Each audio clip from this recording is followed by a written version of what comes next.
Olá pessoal, sejam bem-vindos ao nosso podcast número 5, aqui diretamente dos estúdios da PWT, que fornece toda a estrutura para a gente estar gravando. E hoje vamos estar fazendo uma parte assim, número 2 da torcida do Jecas. A gente ouviu os meninos e hoje vamos ouvir as meninas da torcida. Temos aqui duas convidadas, Ana Clara e Maria Júlia. Vamos começar aqui, Ana Clara. Muito bem-vinda e obrigado por ter aceito o convite.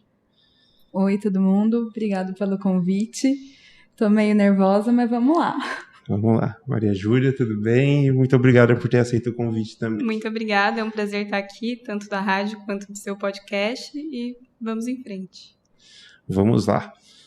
Primeiramente, qual foi o primeiro contato que vocês tiveram com o Esporte Clube Taubaté antes da gente entrar propriamente, se aprofundar mais no assunto da torcida?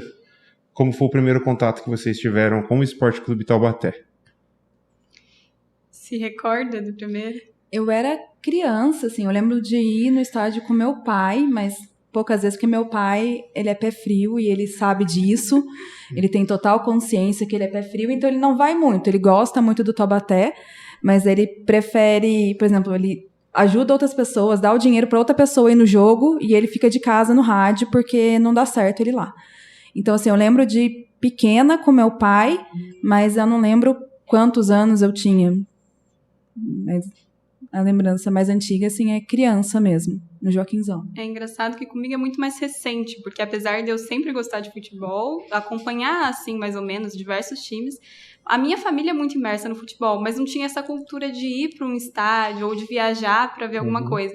Então, o meu primeiro contato com o Taubaté foi em 2018. Foi há pouco tempo atrás, quando eu lembro que o Gabriel, meu marido hoje, ele falou pra mim, e eu já sabia que o Taubaté existia, mas eu não tinha noção que série que era, como é que era um campeonato, assim, é só coisa de TV mesmo, ainda mais por ser mulher, né? Então não tem muita cultura dentro de casa de acompanhar e ter uma bola no pé desde criança.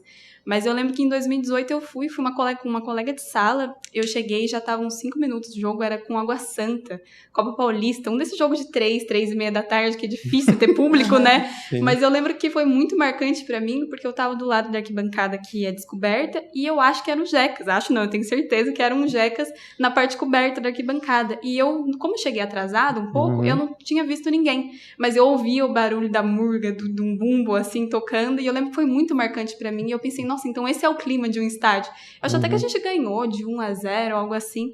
Então certo. Foi muito marcante. Foi a primeira vez que eu fui num estádio e a primeira vez que eu vi o Taubaté. Então daí eu nunca mais parei de ter vontade, né? Eu era pequena, mas eu lembro, assim, do bandeirão da Chopp. Isso é uma coisa que eu lembro. E eu lembro, assim, que eu pensava, putz, eu quero um dia estar ali embaixo, porque meu pai não ficava no meio da torcida, né? Mas eu pensava, um dia eu quero estar ali embaixo. E hoje o bandeirão é nosso, né? Isso, o bandeirão hoje em dia é nosso. A Maria Júlia já falou do primeiro jogo que ela foi contra o Água Santa, e o seu, Ana Clara? Qual foi o primeiro jogo que você se recorda de ter ido do Taubaté? Eu não lembro o primeiro jogo em casa, mas assim, a situação... Eu tinha acabado de sofrer um sequestro relâmpago e eu não saía muito de casa. E eu tinha 2 amigos que frequentavam a torcida do Taubaté. Na época era Dragões, que era o Fabinho e o Thiaguinho. E eu estava num momento de pânico mesmo, eu não costumava sair. E eles me levavam pro jogo. Então eu saí de casa direto pro jogo. E por mais difícil que pareça ser, no meio de um monte de gente desconhecida, né, no meio da muvuca, comemorando um gol, foi o lugar que eu mais me senti segura. Então eu comecei a voltar nos jogos por conta disso. Mas é uma época assim que eu não guardo muita recordação de qual foi o primeiro jogo nem nada por conta disso. Era um momento meio conturbado assim da minha vida. A primeira caravana foi para Barueri. Com você. Barueri. Foi para Barueri. Exatamente, 2010. Isso. 2010 foi a primeira caravana que você foi. Tava até 4, Barueri 3. E qual foi para Maria Júlia, qual foi a sua primeira impressão, falando aí mais assim de torcida, do Jecas que você teve? Você falou que você chegou, escutou o barulho da murga, né, dos instrumentos, mas foi impactante para você que não tinha ido em estádio? Qual foi a primeira impressão que ficou para você? Você já teve vontade ali de tipo, nossa, legal aqui? Como é que foi? Então, como eu disse, o contato com o futebol sempre teve na família, né? Porque o meu avô, Sim. talvez alguns saibam, ele foi jogador do Taubaté também. Então, assim, eu tive esse contato próximo, mas não a ponto de estar no lugar onde acontecia. Então, quando eu cheguei no estádio pela primeira vez, já foi logo de cara todas as minhas primeiras vezes possíveis, relacionada a ver um jogo tão de perto, algo profissional, e em torcida também. Como eu disse, eu não tinha tido, primeiramente, o contato visual com a torcida. Então, eu não tinha, era só uma imagem que estava na minha cabeça daquela de televisão dos times da capital.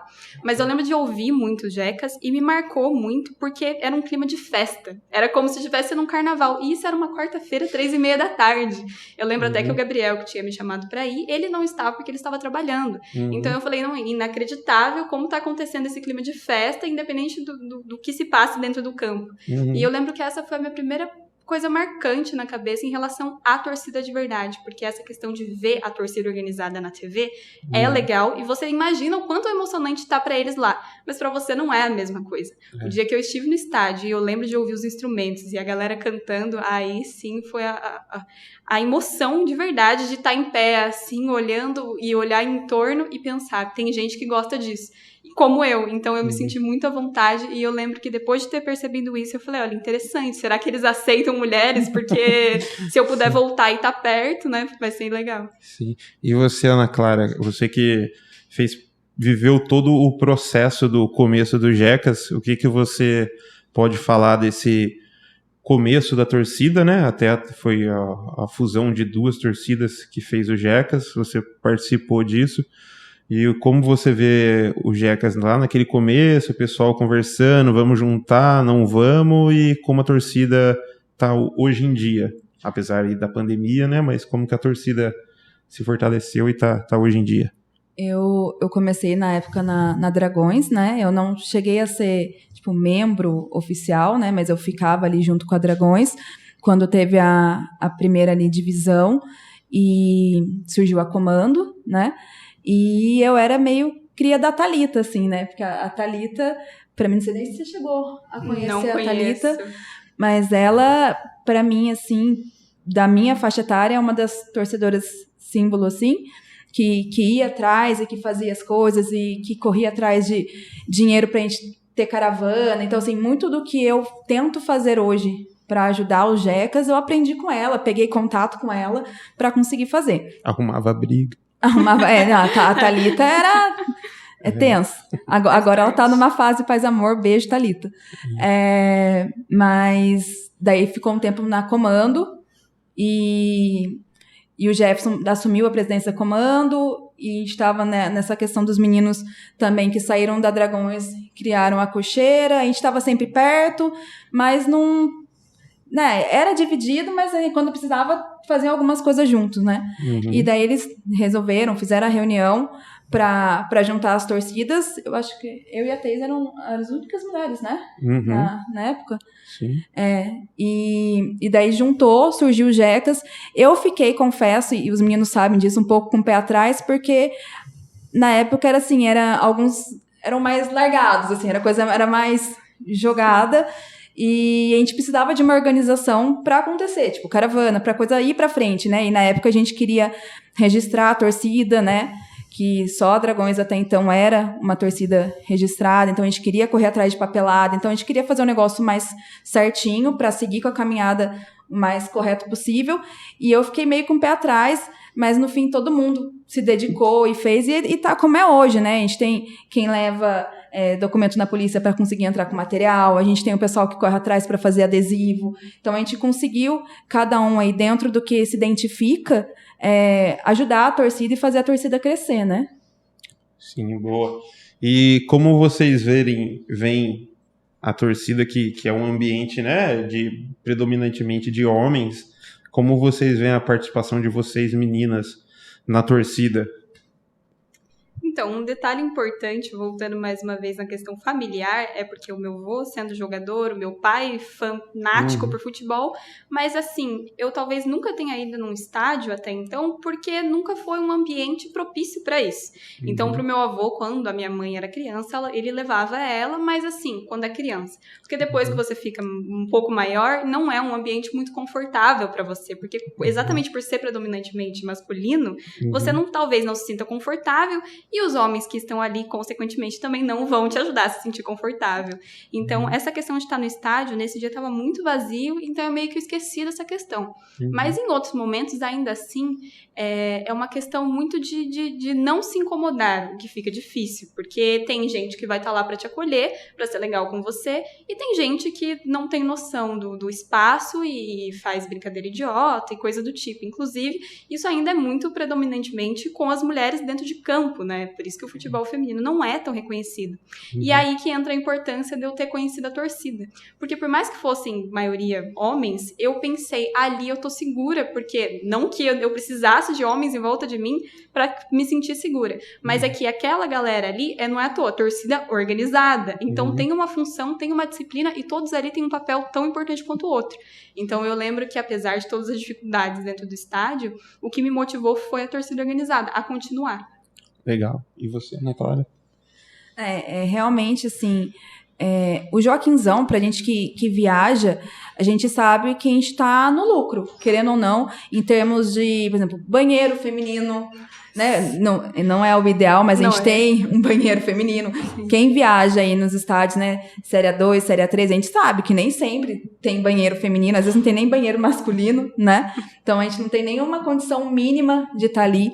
Já aconteceu, né, da gente ver, às vezes o pai leva a menina, leva a criança e precisa ir no banheiro. Não tem um banheiro, tipo, familiar. Então tem que achar uma outra menina que tá ali para perguntar se pode. Olha, você pode olhar a minha filha no banheiro? Então tem algumas coisas que vão barrando e vão dificultando a chegada das meninas ali no estádio, né, no futebol. Realmente, a torcida, e eu acredito que os Jecas, eles são uma torcida bem de acolher mesmo, a gente recebe todo mundo bem, e a gente se sente família, a gente realmente é uma família.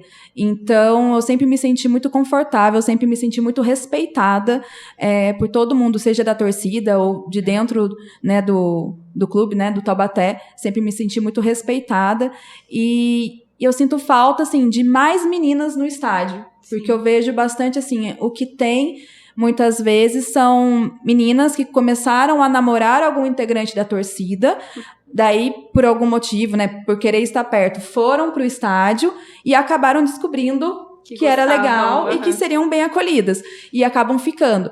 Mas é difícil hoje, na torcida, ainda, espero que isso mude, meninas que chegaram porque gostam do futebol, ficaram ali perto, naturalmente, descobriram a torcida e se juntam a gente, né? Então, ainda o processo ainda é de ou namora alguém, ou é irmão de alguém, parente de alguém que está ali e por isso se aproxima da torcida. Legal. E o que vocês acham que agora sem torcida nos estádios é mais difícil, mas quando tudo aí voltar dentro do possível na normalidade, o que vocês acham que a torcida pode fazer para ter mais meninas? Porque, querendo ou não, a gente assusta um pouco. Chegar uma menina lá, tipo, assusta, é verdade. O que vocês acham que pode ser feito para mais meninas serem membros da torcida? Então é complicado, porque não só o ambiente não favorece, mas quanto as mulheres também acabam não se interessando, porque já se imagina como vai ser chegar ali. Então acho que esse primeiro trabalho para atrair outras mulheres, outras meninas a participarem é ter alguém. Então eu lembro, inclusive, de quando eu conheci a Ana, a Thaís, e vi, eu falei, olha, eu não sou a única. E isso faz com que tenha uma abertura maior ainda, porque não é que vocês, homens, rejeitem as mulheres na torcida, mas quando você olha aquele ambiente ali, você fica pensando, será que eu vou ser bem recebida? Então, pensando enquanto torcida, agora que temos nós, essa divulgação né, da participação das mulheres, e também, assim, uma questão de mostrar que nós fazemos parte, a gente não tá ali só assistindo um jogo, porque não é só 90 minutos, Sim. né, mas que a gente faz parte da torcida, a gente tem funções ali dentro, e aí nisso que as outras mulheres se sintam atraídas, porque elas sabem que ali dentro elas vão ser respeitadas e tem alguma importância. Porque eu tava olhando esses dias, e é uma curiosidade enorme pra mim, eu descobri que o Taubaté feminino, né, o Esporte Clube Taubaté feminino, ele é recente, é de 2015. E aí isso me impressionou muito, porque eu tava vendo outros times com outros títulos, porque são de 1970, por exemplo, a fundação, né, não que tenha exercido todo aquele tempo. Mas o Taubaté é muito recente como feminino. E aí eu fiquei pensando, por que será que não tem público assim tão quanto masculino? Ou então, por que outras meninas não participam? Por que não tem uma torcida assim tão forte quanto tem a nossa? Então, eu também tô nessa busca de não só me valorizar dentro de uma torcida para que outras se espelhem na gente, mas também de começar a entrar nesse universo do futebol feminino, que já existe há muito tempo, na verdade só era proibido, né, porque desde sempre mulheres jogam futebol, mas de olhar por dentro o que elas fazem, e aí quando a gente escutar outras mulheres, como para elas seriam confortáveis e como elas se sentem bem, aí sim a gente sai conversando com outras pessoas para atrair. Eu acho que é mais ou menos isso. Eu acho que realmente ver outras meninas na torcida traz um conforto mesmo para quem quer chegar. Eu procuro, assim, é que é difícil, né, no meio ali da emoção do jogo, você parar para prestar atenção em quem tá à sua volta.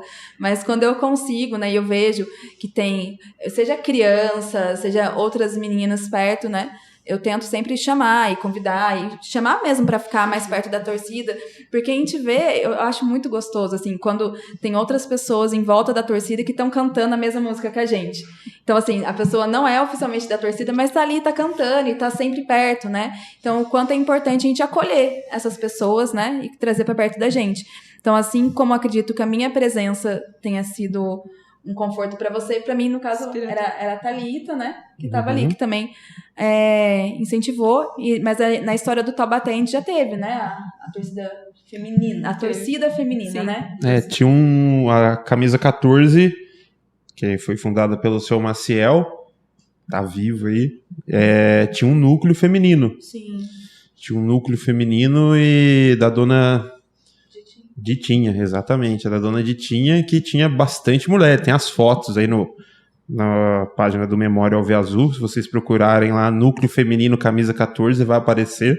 Tinham bastante mulheres, e ouvindo o pessoal da época, elas que comandavam tudo, chegou, né? uma época na torcida que elas comandavam a torcida, elas que organizavam tudo.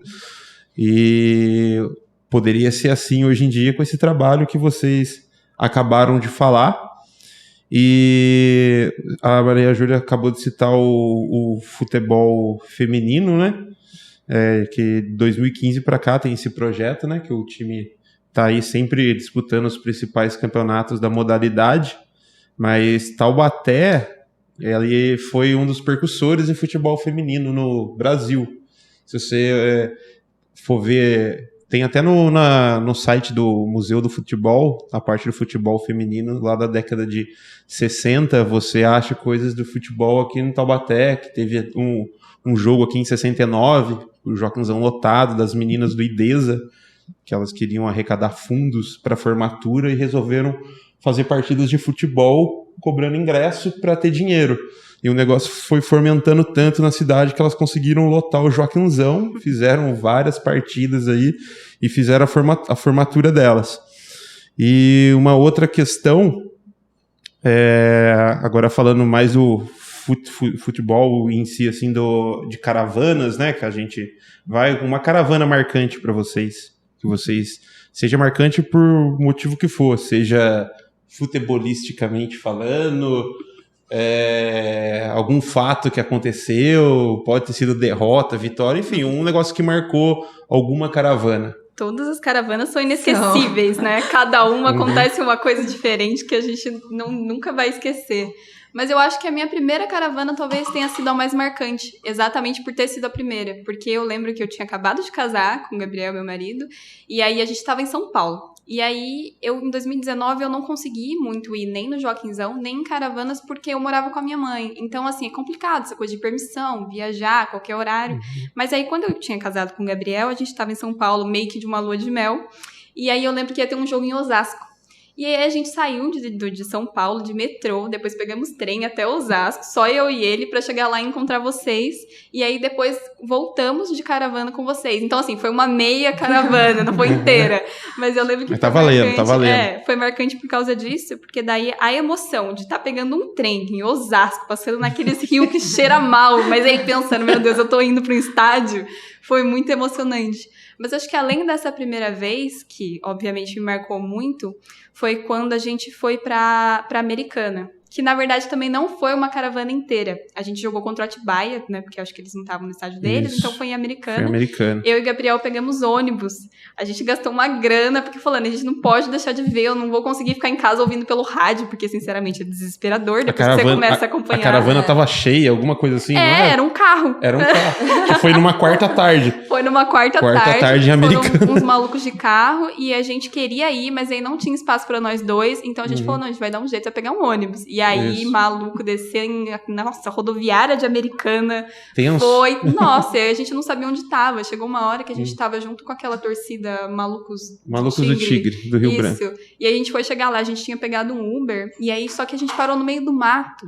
E o Uber falou, você tem certeza que é aqui? Eu falei, obviamente que não, mas eu não sei pra onde eu tô indo, só sei que eu tenho que encontrar uns malucos lá do Jex. A hora que você ouvir alguém gritando, assim, torcendo, aí eu sei onde é. Então, daí depois disso, a gente foi de ônibus e eu lembro do estádio ter sido muito marcante. Então, assim, não foram caravanas inteiras, mas foram as que mais me marcaram exatamente por todas essas dificuldades pra chegar lá, mas quando chegar vale a pena, né? Vale a pena. Não, e realmente, né, cada caravana é única e é isso que dá uma angústia quando a gente não pode estar, né? Tem a questão do jogo, de você não poder acompanhar o jogo, né, ali de perto, que faz toda a diferença, mas você não tá junto, né, na criação dessas histórias, né? Porque perder uma caravana, você perdeu muita coisa. Perde o dia inteiro da caravana, você fica triste sentado. Então, assim, as que eu gosto de lembrar, a maioria são os perrengues, né? Então, onde a gente que tava voltando que o ônibus quebrou? Voltando de Jaú. O ônibus quebrou em Brotas. Isso. E daí o nosso ônibus lá parado, sim, chovendo, e os torcedores que fizeram o Senai, sabe assim, todos desciam e olhavam o motor do ônibus, assim, não, porque eu acho que é isso, porque eu acho que é não sei o quê, e todos especialistas olhando, assim. Um abraço pro Leonildo. Abraço, Patrício. Eu fiz Senai, deixa comigo. Ver o motor do ônibus. Todo mundo olhando o motor do ônibus. Não, porque não vai dar certo, tem que ter ferramenta especial para isso. O ônibus dos jogadores, eles já tinham parado para comer, já tinham, né, pego a estrada, passaram pela gente, pararam também para acompanhar o nosso ônibus lá que estava quebrado. E tinha uma van da prefeitura, que tava o Ari, né? O Aricara. A diretoria do Taubaté da época. Entre eles o Aricara, que era o presidente. E daí o motorista da van desceu, olhou assim, né? Abriu aquela rodinha de especialistas do Senai, abriu a rodinha, olhou, pegou, era uma chave de fenda, eu acho. Chave inglesa, uma grande. Ele simplesmente marretou o motor. Agora não vai funcionar? E o negócio pegou, entendeu? E o ônibus chegou em Taubaté com essas marretadas. Tipo, todo mundo lá, horas tentando arrumar o motor na chuva, o cara deu 2 marretadas, o negócio pegou e a gente chegou em Taubaté. Você me fez recordar, desculpa interromper, mas é da caravana pra Monte Azul, que daí eu acho que você não tava, Ana, mas o Jefferson tava. Foi bizarro ir pra Monte Azul, porque foi a caravana mais longe que eu já fui, eu não sei exatamente, umas 8 horas daqui pra lá, algo assim. E a gente saiu daqui, era noite, né? Era e madrugada. eu lembro de quando a gente tava quase chegando lá, era só cana de açúcar. Cana. A gente entrou no Matagal. É girassol. O cana, girassol. Essa cidade interior, assim, no extremo. Então, a gente tava chegando, só que por um acaso, eu lembro de olhar e ver uma placa, que era pra esquerda. E tinha uma outra placa indicando pra direita. O motorista nosso entrou na direita, mas eu olhei pro Gabriel e eu falei, será que não é pra esquerda? Eu já tava com a intuição, e a gente entrou no caminho errado. E aí você pensa, uns 15 malucos olhando pra um lado e pro outro, e só tinha cana. Parecia aquele filme de terror. Que a era gente uma estrada de terra, uma mão só e cana, e uma só van. Cana. E o medo da van parada, a gente já ia chegar atrasado também, foi o maior receio, mas eu lembro de não acabar mais o caminho. Foi um bom tempo ali procurando a saída. Foi parar numa fazenda em Ribeirão Preto, nessas Exato. Rodando lá. Eu tinha um medo de aparecer um fazendeiro estranhando. O que vocês estão fazendo aqui, já armados. As terras aqui. Então, mas aí a gente achou e no fim deu tudo certo. Tem uma também que foi pra Vice-Poranga, que eu fui de carro com os meninos, o Jefferson não foi comigo. E a gente parou em Campinas antes, a gente foi pegar o Tauba e a gente seguiu viagem, teve o jogo e tal. E na volta, em Campinas, existe o maior puteiro a céu aberto da América Latina. Itatinga. E eu, única... É um bairro. O bairro é o maior puteiro a céu aberto da América Latina. É legal você Esse pesquisar título, a história depois. Tem pra todos os gostos. Não, mas sério, é interessante pesquisar mesmo, é sério. Só o Brasil pra conseguir. E daí os meninos olhavam pra mim, né, tipo... E aí, a gente pode ir lá? E, né, tipo, só eu de mulher, né? Eles queriam passar por dentro de Itatinga. Né, gente? Entender o que acontece, né? E daí eu falei, vamos embora, né?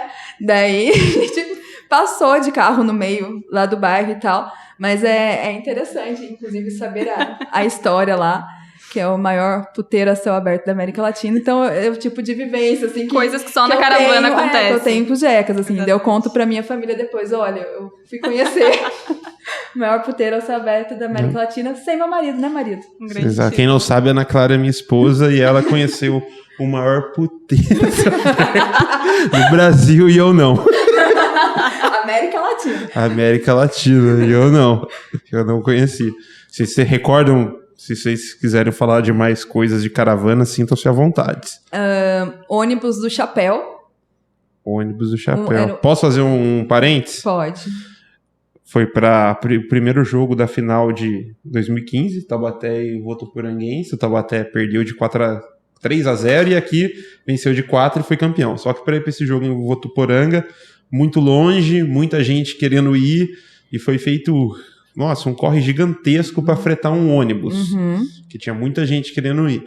E só um adendo, não é nada fácil conseguir um ônibus para uma viagem de torcida. Então, assim, dificilmente, né, as empresas fecham. Dificilmente. Principalmente um jogo contra o Votuporanga, né? Para vocês terem noção, para quem, né, não tá ligado aí no meio de torcida, para uma viagem para São Paulo, que é aqui do lado de Taubaté, já fica o olho da cara. Isso eu tô falando de 2015. Hoje em dia, então, deve ser um negócio milionário.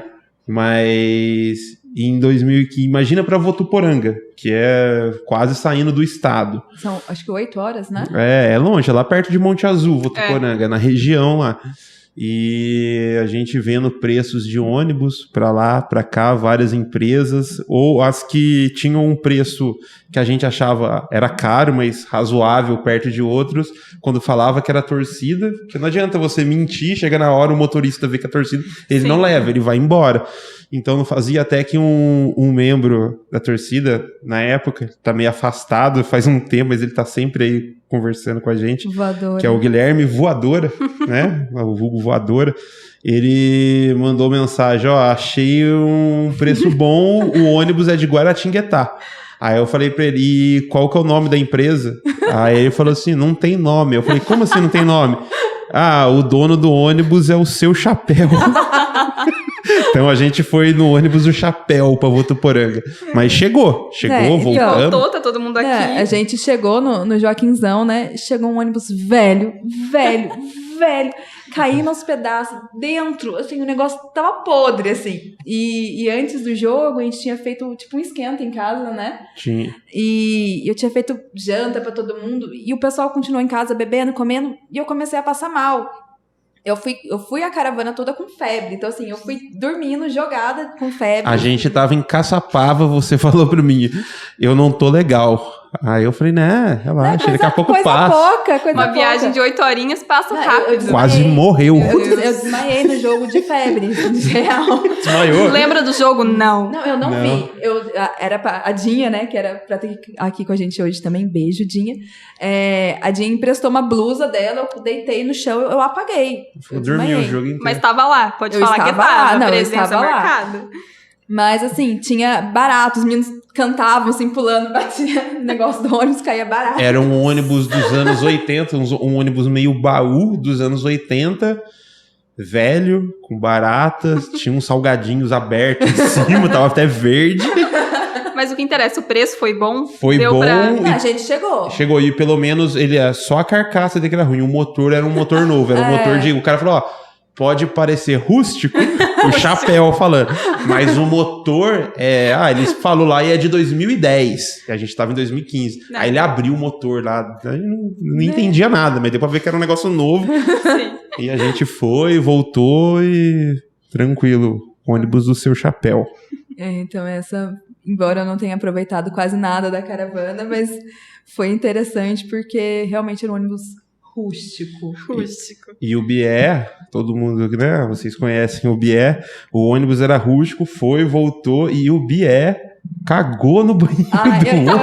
Eu não ia falar. Exposer. Mas não, a gente teve que parar no posto pra lavar o banheiro porque tava insuportável. O Bié, sendo que o ônibus era ar-condicionado, apesar de ser... não tinha janela pra abrir. E na madrugada da volta... Na madrugada, não. Eu não sei se foi na ida. Eu lembro que foi na volta. Quando chega uma hora que todo mundo dá aquela apagada, né? Natural. E nessa hora eu lembro do Bié, que sempre quando a gente via de onde ele costuma ir na frente, ele foi de mansinho, pulando os corpos que estavam no chão. Ele fez uma catástrofe no banheiro, eu não sei o que. Ele explodiu lá dentro e saiu, e ficou insuportável ficar dentro do ônibus. Vai ter que parar num posto, e a Thaís... a esposa do Gu, um abraço pra ela, se estiver ouvindo. Ela, não sei porquê, ela tinha levado, como é que é o nome daquele negócio rosa? Não é detergente, é que lava quintal. Desinfetante. Eu não sei porquê ela tinha levado desinfetante. Por que será, né? Já prevendo. E salvou a gente. Aí o Bob pediu uma mangueira pro cara do posto, deu a mangueira, entrou por aquele negócio que puxa pra cima do ônibus. E conseguiu lavar lá, daí ficou minimamente confortável. Aceitável. Aceitável, porque o Bié explodiu dentro do banheiro. Mas assim, eu achei o negócio meio sinal divino, porque daí eu consegui um remédio pra diminuir a febre. Então eu consegui chegar em Taubaté viva. Mas realmente pesteou todo o ônibus com cheiro, pelo amor de Deus. Mas Bié, a gente não pode reclamar de Bié, porque Bié, ele sustenta as caravanas porque ele leva salgado. E ele leva salgado pensando, inclusive, nos vegetarianos da torcida. Exatamente, Bié sempre fornecendo salgados. Muito obrigada, Bié, deixando a gente pagar depois. Parcelado. Eu lembro um dia que a gente tava em Monte Azul, eu lembro que eu e o Gabriel, a gente ficou quietinho, mas rindo muito. O Bié, ele tem várias piadas, assim, espontâneas, mas que é inacreditável. Ele passando uns potes, assim, porque ele traz ketchup e mostarda também, pra quem quiser, não é só o salgado. E aí eu lembro que daqui a pouco o Bié falou, toma cuidado com o meu pote de purê. E aí a gente olhou e falou, por que tem um pote de purê? E o Bié preocupado de virarem um pote de purê. Ele falou, Bié, mas tem salgado de purê? Ele falou, não, é pra hot dog, se alguém quiser hot dog. Cachup, né? Pra passar cachup no hot dog. Não, mas isso arma bastante, né? Porque na caravana, normalmente a gente já sai programado pra fazer poucas paradas, né? Então, são as paradas específicas, né? Pros meninos aí darem aquela mijada, porque vai todo mundo bebendo. As meninas, em último caso, quando a gente consegue um banheiro decente, a gente já até conhece mais ou menos os postos da região que dá pra parar. Então, ter o salgado do Bié arma muito, né? Porque a gente não tem que ficar parando. Beira de estrada é tudo muito caro. Também. Inacreditável. E o salgado do Bié é bom. É da hora o salgado do Bié. E mais uma pergunta pra vocês. A gente falou de torcida e tal. E um jogo do Taubaté marcante pra vocês? Jogo, assim, vamos falar de vitória, né? um jogo que o Taubaté venceu, assim, que vocês falaram, caramba, que da hora, vencemos hoje e tal. Fala aí. Depois do acesso, o pessoal, a vitória aqui, o pessoal dando a volta olímpica, eu não pulei no fosso, invejo Thaís, porque fez isso. A idosa que habita em mim não me permite esse tipo de coisa, mas eu invejo quem faz. Fosse fundo. Eu lembro da Silvia, ela falar pra mim, em 2009, né? Estou falando de 2009, que também o Taubaté subiu. Sim. E eu lembro da Silvia pular no fosso. E quando eu vi a Silvia pular no fosso, eu falei, tá tudo bem? Ela, tá. Aí, beleza. Depois de um tempão, eu voltei a encontrar ela, acho que com 1 ano e pouco depois. Ou meses, enfim. E daí eu falei, Silvia, tudo bem? Dela, não. Eu falei, o quê? Acredita que eu tô fazendo um tratamento pra coluna da vez que eu... Por causa do fosso. Não, ela se jogou no fosso. Não, na emoção você acaba... loucuras. E aquele fosso não é brincadeira, pra quem não conhece, é fundo ali. É fundo ali. Demais. Então, assim, eu lembro assim, de ver a emoção, né? Tava no começo ainda do meu contato com o Taubaté, então acho que foi a primeira vez assim, que eu chorei demais, assim, com uma vitória, né? Eu tinha chorado no acesso, que a gente tava ouvindo na rádio, eu não fui pro jogo, né? Eu não fui pra Barretos. Mas eu ouvi na rádio com o pessoal. Inclusive, vou cobrar aqui, porque Dona Thalita, quando a gente ganhou, prometeu comigo que faríamos uma tatuagem. Não. Thalita fez a tatuagem sozinha! Traição. E eu não fiz. Então, assim, está me devendo uma companhia. Não, mas vamos marcar agora, que eu também já tô com um projeto, o Gabriel também já tem. Quem não quer fazer uma tatuagem de Taubaté depois que conhece de verdade, Não, né? não tem como. Eu tenho o desenho, sei aonde eu quero, tudo bonitinho, só fazer. Então, assim, acho que foi a primeira vez que eu chorei, assim. Eu confesso que invejo muito o pessoal que pulou e deu a volta, né, junto com os jogadores. De todos os torcedores, que foram muitos, né, que invadiram o campo, aos poucos foram sendo tirados sutilmente pela polícia militar do gramado para ficar delicadeza. para ficar só os jogadores. A Thaís quase foi expulsa pela polícia, né? Sim. Alguns bravos conseguiram ficar no campo e dar a volta olímpica. Aí eu vou fazer uma menção aqui para os outros dois que ficam escondidos atrás do palco comigo, que é o Raul e o Tibola. Imagina, eu e o Tibola, a gente é um pouco pequeno, a gente tentando se esconder atrás do palco, mas a gente conseguiu e demos a volta olímpica com então, o time. em todas as fotos, né? Estamos nas fotos. Todos os registros, né? Então... Mas acho que, falando de jogo marcante, pra mim, eu queria muito ter visto os acessos e tal, mas como eu disse, eu cheguei faz muito pouco tempo. Então, assim, eu queria muito estar em 79, inclusive, vamos recordar. Mas acho que o jogo mais marcante pra mim foi contra a Portuguesa, lá no Canindé, porque eu lembro, a gente nunca tinha ganhado lá, né? Se eu não me engano. Não foi a primeira vez que o Taubaté venceu a Portuguesa no Canindé. A Portuguesa no Canindé. Então eu lembro que o jogo foi 1-0 pra gente, com gol de bicicleta do Hermínio, que inclusive ficou famoso aí em Globo Esporte afora. Mas esse dia foi muito emocionante, inclusive porque a gente tava, eu e o Gabriel estávamos com os pais deles, meus sogros, e eles também nunca tinham ido em jogo e tava nesse momento histórico, que pra mim foi muito gratificante. E ver aquele gol de bicicleta, foi o primeiro gol de bicicleta que eu vi na minha vida, na minha frente. Então, e eu lembro que tava muito lotado o estádio, e a gente cantando assim, sem parar, tentando assim, medir esforços, porque tava muito mais lotado, inclusive aí as brigas e tal. E acho que foi o jogo mais marcante por causa disso, gol do Hermínio. E depois, inclusive, não sei se pode falar, mas eu fiquei com uma raiva nesse último campeonato paulista aí, o Hermínio tava em outro time, não lembro qual, veio jogar contra a gente na Portuguesa, exatamente. Esse gol na gente, ele empatou o jogo no time. Ele tentou fazer um gol de bicicleta, não conseguiu, mas depois ele fez um gol e empatou. Nossa, que raiva. Esse dia foi aquele rancor. Eu falei, filha da mãe, veio, fez o gol de bicicleta na gente, tentou contra. Esse jogo foi Taubaté 2, Portuguesa 2, não satisfeito de fazer ele fez os 2 gols. Ele fez os 2, mas eu lembro que ele tentou um de bicicleta, e eu falei, não é possível que você tá querendo brincar com o meu coração desse jeito. Isso, e ele empatou tava 2-1 pro Taubaté, ele empatou no finalzinho. Sim.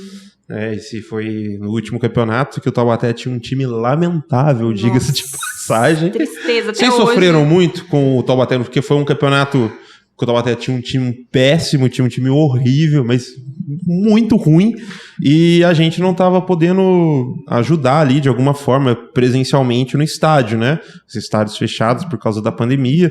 A gente até, acho que o primeiro jogo a gente ficou na linha do trem, depois a gente mesmo se conscientizou, falou, acho que não é legal a gente ficar na linha do trem e não tal. Não só por causa disso, mas não dava nem pra assistir o jogo direito. Haja bambuzal na frente, não tinha como, assim, era o pior. Não dava. Como vocês sofreram muito, acredito eu que sim. Conta aí como foi essa experiência alguns no rádio, outros tinham um aplicativo que transmitia os jogos ao vivo. Como que foi essa experiência? Olha, eu honestamente não consigo ficar acompanhando no rádio, a televisão para mim também, né? O aplicativo da federação também não rola, então eu assisto muito raramente se não for no estádio. Minimamente. Então, eu prefiro, assim, tentar fazer outra coisa, só conferindo o grupo do Jecas, que daí o pessoal fica ali falando o tempo todo, né? Então, acompanhar o jogo pela torcida do que ver se eu não estiver no estádio. Assim, é meio que superstição, assim, não rola. Pra cada um, né? Sim. Mas é que pra mim foi triste demais, porque a gente não ganhou um jogo em casa. E isso pra mim foi impressionante, porque é quase como... Não vou usar outras palavras ruins aqui, porque eu não quero jogar praga na gente, mas assim, foi inacreditável, foi pífio, assim. Eu lembro de assistir os jogos e era inacreditável que às vezes a gente tava conseguindo e logo em seguida tomava outros gols. Então era aquela sensação de dá pra conseguir alguma coisa, por exemplo, um não rebaixamento, que a gente, graças a Deus, teve essa sorte, mas assim, ao mesmo tempo com uma esperança de que dava pra fazer alguma coisa, e olhando aquele time falando, não é possível que a gente tem não todas essas coisas. Né? Não dava. Então, assim, aquele jogo, por exemplo, agora eu não me recordo qual foi, mas que eu tava tão nervosa que eu acho que às vezes a gente apaga algumas coisas. A gente tava ganhando, aliás, a gente tava perdendo, depois a gente empatou, e no finalzinho os caras viraram, a gente ganhou, tava ganhando no finalzinho, e depois eles empataram com 2 gols no final, alguma coisa assim, Certo. E aí logo em seguida viraram em cima da gente. Então, assim, foi muito nervosismo e tristeza por ver, não ter um jogo em casa que pudesse ganhar, e assim, acreditar num time, porque obviamente eu nunca vou deixar de ter esperanças e nunca deixar de acreditar na capacidade de quem tá lá, por mais que hoje em dia seja complicado, jogadores que dão garra, assim, luta que pelo time mesmo exatamente. O clube, né, o time. Mas eu lembro que foi triste isso, inclusive por a torcida não estar no campo, porque por mais que o time fosse ruim, talvez com esse alento, com aquele apoio e cobrança da torcida pessoalmente, não que nós não fizéssemos isso, inclusive parabéns a quem foi lá para cobrar os jogadores, mas assim, faz muita diferença estar em casa, não só como a Ana falou, por ter que olhar para o celular ou trava, nossa, às vezes travava, era para ter saído um gol, a gente não tem certeza se foi, se não foi, mas pior por não estar no estádio e conseguir cobrar para que o time tivesse feito, ou pelo menos se esforçado de verdade, que eu acho que foi o que faltou. Pois é, e você falou em cobrança, eu lembro do dia que a gente, acho que perdeu em casa pro Monte Azul. Quem é o Monte Azul na fila do pão? E a gente perdeu pra eles em casa ou empatou, acho que perdeu. E daí, lembra, eu falei pra você, me leva na porta do Joaquinzão. Aí você, não, me leva, eu tava revoltado, eu ia a pé. Falei, me leva do Joaquinzão. E daí o pessoal já tinha falado... Só foi chegando, gente, né? E o pior é que a gente não combinou nada um com o outro, só foi naturalmente. As pessoas foram chegando revoltadas. Chegou ali, quando foi ver, tinha uns 10 jecas na porta do estádio, e falou, não, vamos cobrar. E foi cobrado bastante ali e tal. E eu lembro que depois... O pessoal da diretoria do Taubaté reclamou que quebraram telha do refeitório com bomba, que picharam o muro, que não sei o que o Joaquinzão não tinha culpa, blá, blá, blá. Mas aí eu penso, vai gastar dinheiro com o que mais? Com o que gastou mais dinheiro? Comprando 2, 3 telhas, uma lata de tinta para pintar o Gratidão, ou gastou mais dinheiro pagando o salário do Tadeu, dos outros jogadores, entendeu? Lamentável. A torcida tem que protestar mesmo. A gente, eu acho assim, se for necessário, a gente protesta mesmo. Porque a gente apoia mesmo, né? Inclusive, assim, quando tem tem alguém que pode questionar e protestar, é o Jeca. Até porque, assim, quando tem a cobrança com os jogadores, também é questionado se eles estão recebendo o que está combinado. A questão de alimentação, a questão de... Não é só, tipo, ir cobrar sem saber o que está acontecendo por trás. Existe uma conversa, né? Existe. E eu acho que, assim, é lógico que a gente não sabe tudo o que acontece dentro do Taubaté. Mas a questão de ser um time de interior, a gente tem um acesso maior às informações de dentro do clube. E isso também... Né, quando é para ajudar, precisam do nosso apoio, seja para pintar uma arquibancada, a gente vai com todo o coração e faz, porque tá sujo até hoje, a gente ama o Taubaté, então, né, vai lá no sol e pinta e limpa alguma coisa, né, ajuda também no estádio, ajuda também a fazer coisas, né, para arrecadar dinheiro pro Taubaté. Quantas vezes, né, por exemplo, Samires e foi quem fez junto com ela, foi o Leonardo? Thiaguinho, Samires e o Thiaguinho fizeram 2012. Fizeram rifa, assim, eu ajudei muito pouco, mas às vezes eu passava pro lado da coberta para ajudar a vender rifa. Sim, se você acha que esse ano na 2 foi ruim, imagina 2012 pior. Que 2012 os jogadores não tinham o que comer, a gente que levava lá, eles só comiam salsicha. Era água de salsicha. Era salsicha café da manhã, era salsicha almoço, aí como que o cara vai correr? Daí a gente que levava lá batata, Sim, levava o mínimo pra eles. Como é que você vai cobrar e do eles não cara recebiam. fazer? Então, aí que tá também dar nome aos bois, né? Porque a Isso. gente, quando tem que dar mérito a quem faz bem, inclusive Elivelton é um desses caras que pode não ser, assim, exatamente em tais jogos o craque do time, mas ele sempre dá muita raça, ele faz Sempre o que ele correu. pode, não é à toa Sim. que tá aí há tempos com a gente, né? Sim. Mas assim, então a gente dá mérito também, parabeniza os meninos da base que vieram e fizeram Não caímos por causa deles. Inclusive, muita força, assim, por mais que às vezes a gente discorde de alguma coisa, mas dá mérito também. Agora, quando tem que falar de coisas que não deram certo, e às vezes fica difícil exatamente por a gente não estar no estádio, tem que falar e tem que fazer o protesto de alguma maneira pra mostrar a indignação, sim. Porque senão parece que é simplesmente uma coisa de Facebook. Ah, não, porque eu não gostei ali, eu não gostei aqui. Quando, na verdade, a gente tá sofrendo dia a dia com aquele jogo, com aquele resultado. Então, é inadmissível o que aconteceu. Mas, assim, ainda fico pensando se que tem um lado bom, a gente não ter caído. E, de resto, já foi. Esperar o próximo. Mas, então, assim, a mão que tá ali pra ajudar também vai cobrar. Independente de quem seja na frente do clube. De quem seja à frente do clube, enfim. Eu, particularmente, eu acho doído cobrar de alguém como o Gilcinho, que pra mim é o ídolo. É mito. É um mito. O cara, o que eu vi ele fazer em campo pelo Taubaté, eu nunca vi nenhum outro jogador fazer. É doído cobrar ele, mas nenhum jogador tá acima do clube, por mais ídolo que seja. Então, se tiver que cobrar, vai ser cobrado. Seja quem for. O Joaquim de Moraes foi cobrado na época que ele foi presidente, enfim. Qualquer um que tiver lá, se a gente achar que, né, tá sendo ruim, vai ser cobrado. Nada contra a pessoa. E não necessariamente é ruim como um todo, mas às vezes, assim, não tá satisfazendo, não tá completando o que precisa ali. Então, às vezes, no caso do Gilcinho, que a gente chega a cobrar, por exemplo, é que não é que ele seja uma pessoa ruim ou incompetente, longe mas disso. Às vezes, certas decisões, certos momentos que precisávamos de um presidente ali, talvez mais presente, mais eloquente ali, com uma mão mais firme, não tenha tanto isso. Então, aí que fica a minha crítica. Tudo bem se você faz o que você pode, mas não é o suficiente. Então, escolha entre ficar ali e dar a vida, que eu sei com certeza que ele tenta também, mas assim, ou ficar nessa uma de faz, mas não é o suficiente, e num dia uma coisa, num dia outra, mas assim, muito calma, tranquilo, e aí é o que eu falei, por trás a gente tá ali fervendo e quase morrendo por causa de um jogo, quando na verdade, né, não é simples assim.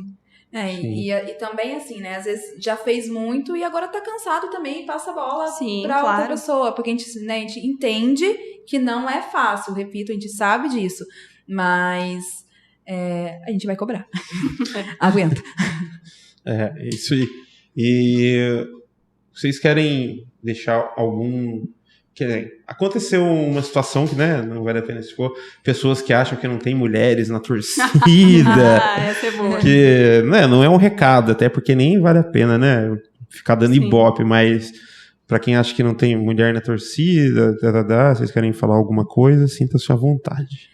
Eu acho muito triste, assim, ter vindo de uma mulher o comentário, né?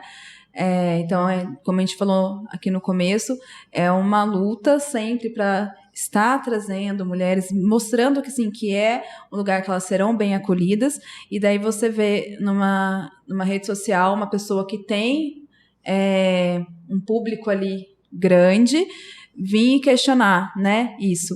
Então, quando foi bom para essa pessoa, ela tentou usar a torcida e a gente já ficou com o pé atrás, porque, assim, embora o Jecas seja uma família, tem gente que gosta de rock, tem gente que gosta de samba, tem quem gosta do funk, e a gente respeita todo mundo ali. A nossa playlist é bem eclética. Então, assim, a gente respeita todo mundo, e enquanto a torcida, a gente só fala, né, como um todo, em questão do amor ao Taubaté, mas a gente não toma alguma escolha política falando em nome de todos, né? A gente nem deve. A gente tem muita discussão interna, muita conversa interna, muitos membros pensam muito igual em muitas coisas, mas não são todos. Então, a gente respeita todo mundo que está ali. E a torcida também tentaram usar como um meio político aí, não foi legal, não gostamos. E talvez aí, por causa dessa primeira rixa que a gente bateu de frente por essa questão, né? Que a gente não queria que tivesse nosso nome ligado a uma campanha política ou afim. Depois veio a questão aí existem mulheres no Jecas? Existem mulheres? Estamos aqui para dar o significado, né? Prazer, Ana, Maria Júlia. Então, assim, eu acho que essa coisa de mulheres na torcida ainda demanda tempo. Inclusive, o futebol feminino ser valorizado. A gente viu aí as Olimpíadas há pouco tempo atrás. O quão importante é a Marta, a Formiga, a Giovana, que entrou há pouco tempo também. Então, assim, todas essas mulheres são muito importantes. Mas eu acho que o meu recado é para aquelas que realmente gostam de futebol. Porque o que a gente às vezes acha também, depois que a gente passa como mulher a se identificar dentro do futebol, é que quem não gosta é simplesmente porque não conhece o suficiente, mas não é isso. Tem mulheres que não vão gostar de futebol e tá tudo bem. Mas o recado é aquelas que gostam, mas ou são reprimidas, ou talvez gostam, mas não tanto porque não têm oportunidade. Então, a gente tá aqui pra isso, pra dar apoio, acolher, e não significa que sejamos todos perfeitos, porque ocorrem desavenças, como a Ana falou, alguns problemas, mas a questão é assim, o respeito mútuo e o acolhimento. Então, independente de faixa etária, do que você acha ou não, a gente vai estar para acolher. E aí fica à nossa disposição, creio que a Ana também, quem quiser conhecer, conversar, o Jecas com certeza abraça qualquer outra mulher que queira participar, e inclusive é importante deixar claro que, independente de posicionamento político, nós somos todas mulheres e acolhemos umas às outras e defendemos quando estiverem corretas, vamos ajudar quando estiverem erradas. Então, assim, a torcida é muito importante por esse meio também, porque desde que eu entrei no Jecas, eu fui me construindo dentro da torcida, aprendendo várias coisas, desde briga até de coletividade. Então, as mulheres só têm a contribuir em todos os cantos e assim, tomar partido também, posição, então, quando a gente está aqui também é para representar isso, que não só as mulheres estão na torcida, elas acompanham os jogos, como elas também têm voz ativa, né? E realmente é um processo de construção, né? Então, quando eu cheguei, eu participava mais da parte em off, né? Que era ligar e conseguir um dinheiro para ajudar. E hoje em dia, assim, meu nome vai em documento para entrar com algum instrumento quando podia, né? Espero que a gente volte logo. Mas, assim, realmente a gente precisa, né, de mais meninas se posicionando mesmo, né? A gente vê outras torcidas aí, meninas que tocam os instrumentos. Eu sinto muita inveja, confesso, porque eu não sei tocar nada. Mas eu acho muito legal quando tem as meninas que vão à frente e tocam os instrumentos também, né? Então, eu acho legal mesmo, quem tiver interesse, meninas que estiverem ouvindo, tiverem interesse em conhecer, pode mandar mensagem pra gente. A gente tem aí o Instagram do Jecas, né? Tem a página Memória do Facebook, Azul também. Tem a Memória Azul. Pode entrar em contato com a gente, que a gente tá aqui para recolher todo mundo. Isso, e assim, como vocês falaram, às vezes tem menina que vai no estádio, mas não gosta do ambiente de torcida ali, ela gosta de ficar no canto dela e boa, mas para as meninas que por acaso curtam esse ambiente, tem a Ana Clara, a Maria Júlia e as outras meninas da torcida que vão te acolher bem caso tenha interesse em fazer parte ali do Jecas, viajar, enfim, vivenciar o Esporte Clube Taubaté 100%. Mas eu acho que o importante, principalmente, é não desistir. Porque com a gente certeza. vai à frente, não talvez dentro da torcida, mas vamos enfrentar muitas adversidades aí pela frente, porque não é fácil, tanto estruturalmente falando, assim, de estar, que nem a Ana falou, num banheiro, e não ter um banheiro, não ter uma estrutura, mas assim, porque a gente sabe que determinados ambientes não são confortáveis, mas aí que tá também, se a gente não frequentar esses ambientes, simplesmente porque é Não desconfortável... quebrar, tipo, essa barreira, né? Nunca vamos quebrar essa barreira, entendeu? Então a gente nunca vai conseguir acessar. Não é à toa que eu lembro de ver que a Formiga, quando tinha minha idade, ou um pouco mais nova, ela era proibida, porque era proibido jogar futebol até pouco tempo atrás. A Formiga tá se aposentando agora, mas é nova. Então, assim, tem essa proibição, tem esse afastamento, mas o importante é não desistir, porque quanto mais a gente estiver nesses passos, daqui a um tempo, com certeza, acredito que a gente vai estar dominando mais uma vez, como sempre aconteceu. Sim. E é legal também, né, na questão das caravanas, quando a gente encontra aí as torcidas amigas, né? Então tem também a Miriam, né, que é do Juventus, tem a... Como é que é o nome da mãe do Gu? De quem? A Débora. A Débora também, Santo André. Então, assim, a Monique é do 15 de Piracicaba. Então, assim, tem outras meninas que estão aí, que escrevem sobre futebol. Então, é legal também, né? Às vezes você não quero estar ali no meio da torcida, mas valoriza, vai ler o trabalho das meninas que estão aí, né? Falando sobre as arquibancadas.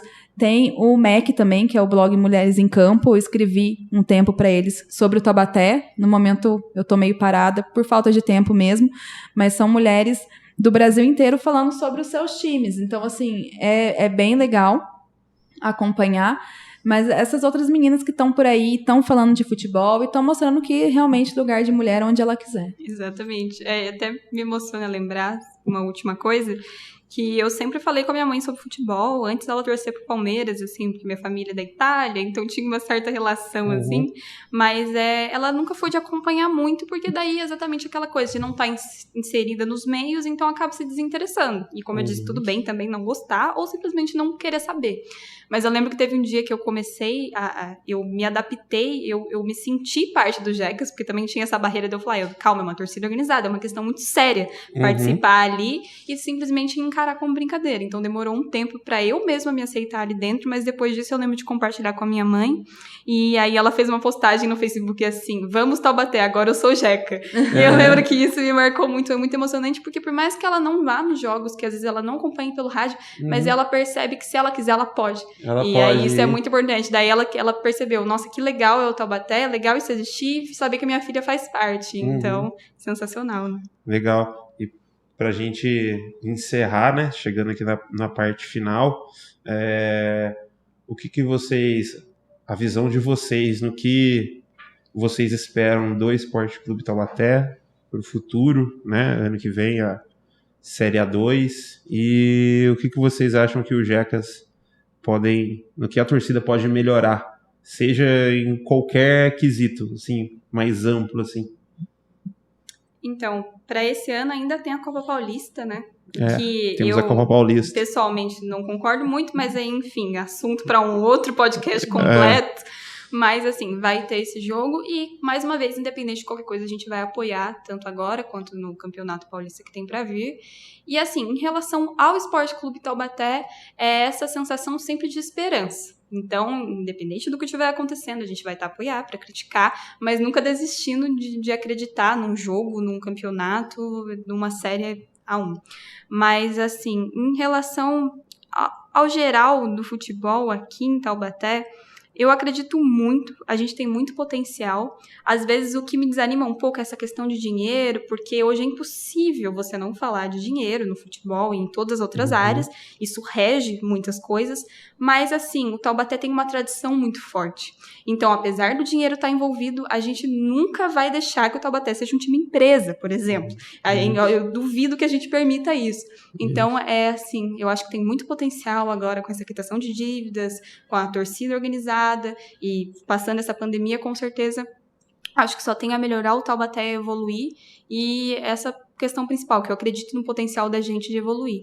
E em relação ao Jecas, eu acho que a gente já faz, e a gente, vírgula, eu não tenho feito, mas assim, todos os outros membros, parabéns a todos, porque sempre fazem campanhas, acolhimentos sociais, então assim, a gente já tem feito muito, tudo que pode, inclusive, mas eu acho que é realmente só essa questão de entrar em outras áreas para poder aumentar essa galera. Então, se inserir em meios, seja de internet, pessoalmente, nas escolas, nas ruas, falar mais disso e dar essa importância que a gente já dá, mas assim, só complementar mesmo, porque o Jeca já faz um trabalho excelente. Inclusive, queria te parabenizar, Jefferson, pela página Memória Alviazul. Sigam, curtam e escutem mais vezes, porque é interessante ver como um time tem tanta história. Obrigado. Quanto ao Taubaté, assim, eu espero que quem venha, diretoria, jogador, enfim, respeite a nossa história, respeite a nossa camisa, respeite o nosso manto e se dedique de fato ao que se propôs a vir fazer. Então, assim, tem a questão financeira, como a Maju falou, mas assim, se veio, faça com amor. Porque a gente tá ali apoiando e a gente vai com chuva, com sol, a gente vai no inferno e volta, a gente vai estar ali. Nem que seja uma pessoa, a gente vai fazer vaquinha para ir lá e vai ter um torcedor lá. Então, que sinta, né, esse amor da torcida e faça, né, o que veio destinado a fazer. E quanto ao Jecas, realmente, eu acho que a gente já faz muita coisa legal. Uma coisa que a gente fez no passado aí, acho que a gente assim que liberar os estádios, a gente pode voltar a fazer, é a questão da campanha do Joaquinzão Azul e Branco, né, que a gente fez a distribuição das camisetas, principalmente para criança, e eu acho muito legal isso de despertar nas crianças o amor pelo Taubaté. Então, assim, a gente está aí numa realidade de crianças que ficam vendo os jogadores, né, grandes e times estrangeiros, então a gente trazer as crianças mesmo para conhecer o clube daqui, da cidade onde eles nasceram, né, e como tem pessoas que amam o Taubaté. Então, acho isso legal a gente começar a cativar esses novos torcedores. É isso, pessoal. Obrigado, meninas, pela presença.